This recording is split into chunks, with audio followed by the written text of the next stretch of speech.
त्वमेव माता च पिता त्वमेव त्वमेव बन्धुश्च सखा त्वमेव त्वमेव विद्या द्रविणं त्वमेव त्वमेव सर्वं मम देव देव। भक्तों, भागवत जी की कथा में आगे चलते हैं।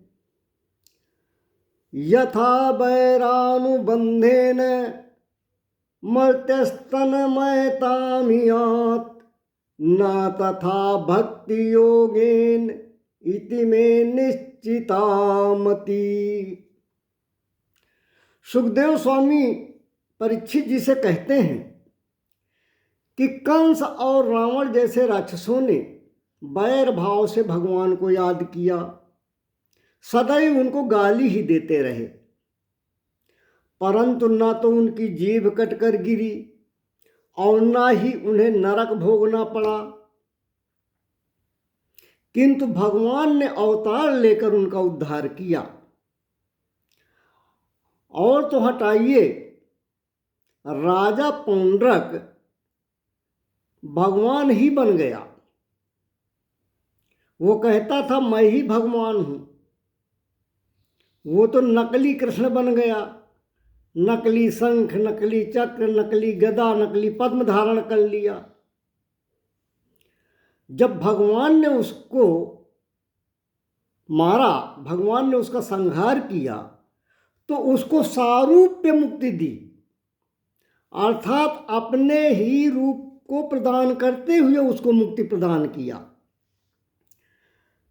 तो भगवान को जिस भाव से मानो, भगवान वही संबंध जीव से मान लेते हैं। बैरी बनाओगे तो शत्रु बन जाएंगे, प्रेमी बनाओगे तो प्रेमी बन जाएंगे।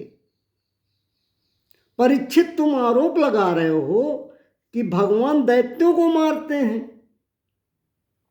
तो बताओ प्रहलाद जी कौन है? वो भी तो दैत्य हैं, हिरण्यकश्यप के बेटे हैं। हिरण्यकश्यप ने भगवान से शत्रुता किया तो भगवान ने उसका सीना फाड़ दिया, और प्रहलाद जी ने भगवान से प्रेम किया तो उसे गोद में बिठाला।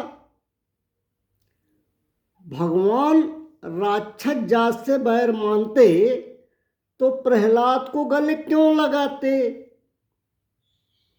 बैरी का बेटा तो बैरी ही होता है। लेकिन भगवान ने तो इस सिद्धांत को नहीं माना। जिसने बैर माना उसको मारा, और उसी के बेटे ने प्रेम किया तो उसको गोद में बैठाल कर हाथ पे सर सहलाया। इसलिए यह तुम्हारा भ्रम है कि भगवान पक्षपाती हैं। अब हम तुम्हें प्रहलाद का प्रसंग सुनाते हैं, ध्यान पूर्वक सुनो। सुखदेव जी कहते हैं राजा परीक्षित से, भगवान ने जब वाराह का रूप धारण करके हिरण्याक्ष का संहार किया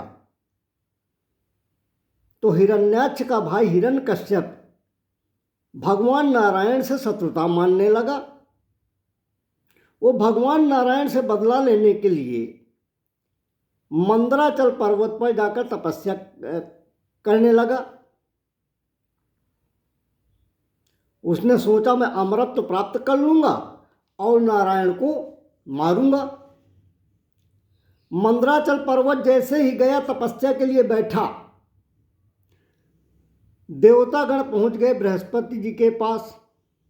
देवता हाथ जोड़कर गुरु बृहस्पति जी से बोले कि गुरुदेव, हिरण्यकश्यप तपस्या में बैठ गया है, और यदि उसकी तपस्या सफल हो गई तो देवताओं के लिए बहुत बड़ा संकट उत्पन्न हो जाएगा।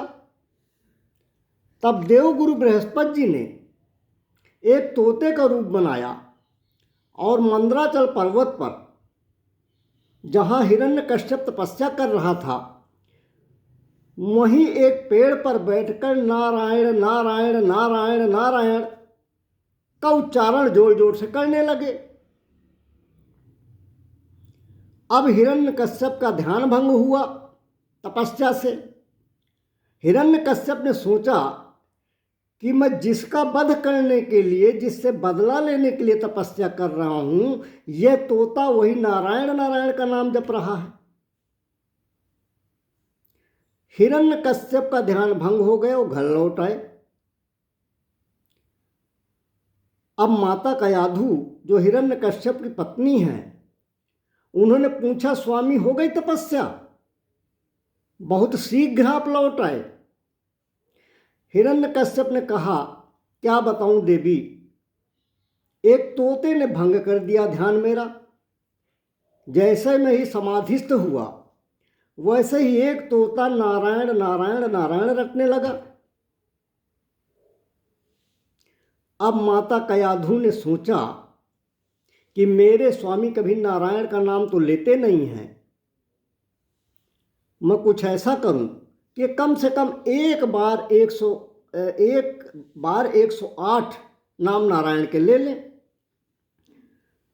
तो माता कयाधु ने कहा, तब तो हो गई आपकी तपस्या।